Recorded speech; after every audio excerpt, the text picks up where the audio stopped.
Ikaw ba si Waldo? Bakit? Andito si Mr. Solis.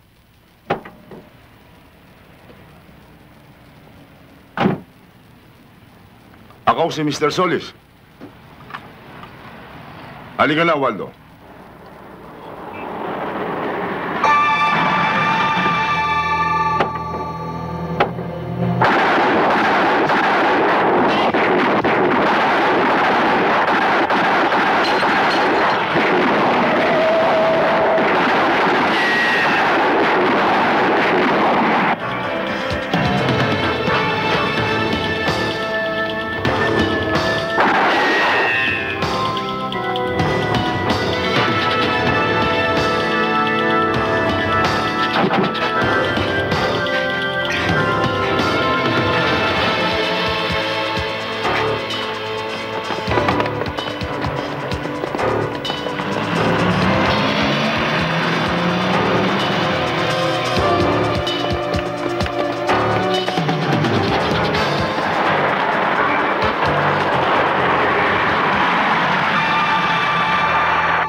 Nasaan na?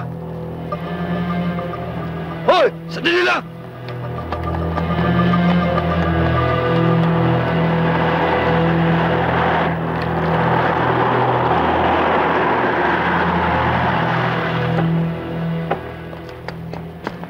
Hoy, ikaw! Wala ka ba nakitang lalaki tumatakbo ng madlang bag? Wala ho. Hoy! Ikaw! Lumayo ka dyan! Lumayo ka!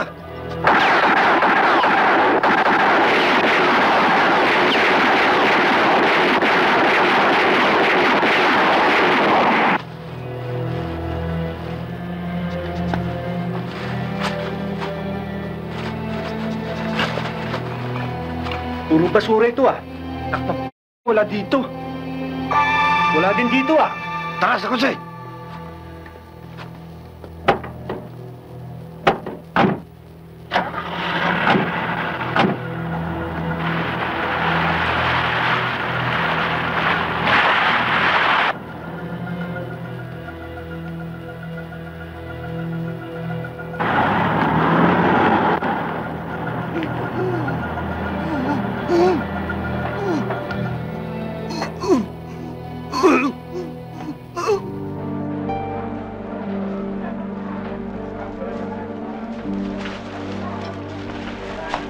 Oh, kumusta, attorney?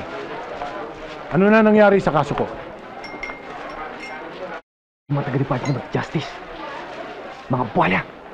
Kaya hindi na tumino ang batas natin dito eh. Pagkatapos silang tanggapin yung milyones na ibinigay ko para ayusin ang maaga mong paglaya, wala rin nangyari. Pinasa lang nila ako. Ang ibig mong sabihin ay mabubulok na lang ako dito sa bilangguan? Huwag ka mag-alala. Itatakas kita dito. Ikaw mismo? Ganyan ako sa mga kliyente ko. Kahit propesyon ko sa illegal. Patupad lang ang salita ko. Mahalaga sa akin ang palabra de honor. Salamat. Maraming salamat, attorney. Hindi ka magsisisi sa tulong na gagawin mo sa akin. Meron din akong palabra de honor. Sa susunod na hearing mo, humanda ka. Tatrabahuin kita.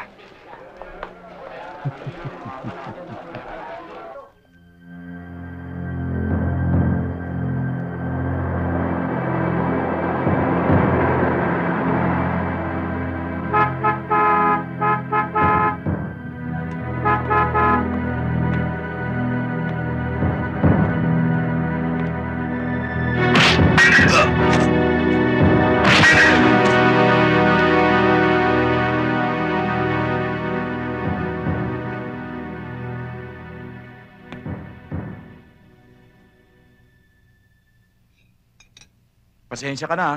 Hindi man lang ako nakapunta sa libing ng nanay mo. Hindi ko kasi alam eh. Dinumolish na pala yung dating lugar nyo.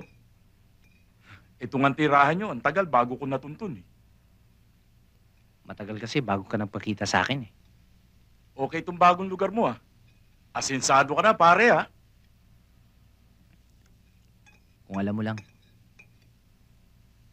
Pero mas gusto ko pa sa dating lugar namin. Siya nga pala, pare. Saan ka ba naglalagi ngayon? Sa Antipolo, dun sa Mayamot. Ginawa akong caretaker nung warehouse ni Mr. Chong. Yung banda dating pinupuntahan natin nung araw, yung abandoned. Oo nga. Yung maluwag na compound. Oo, yun.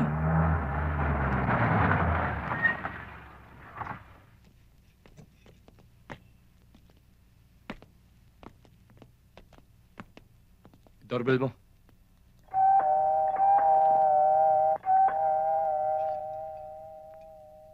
Sandali lang, pare, ha? Sige.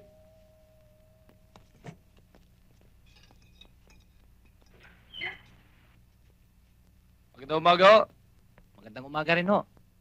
Ano bang atin, sir? Ikaw ba si Brando Aguilar? Ako nga, ho. Bakit, ho? May reklamo laban sa'yo si Miss Teresa Villaroman. Iniimbitahan ka namin sa presinto. Ano naman, ho, ang reklamo ni Teresa sa akin? Pinatay ang kanyang amang si Mr. Villaroman. At ikaw ang suspect.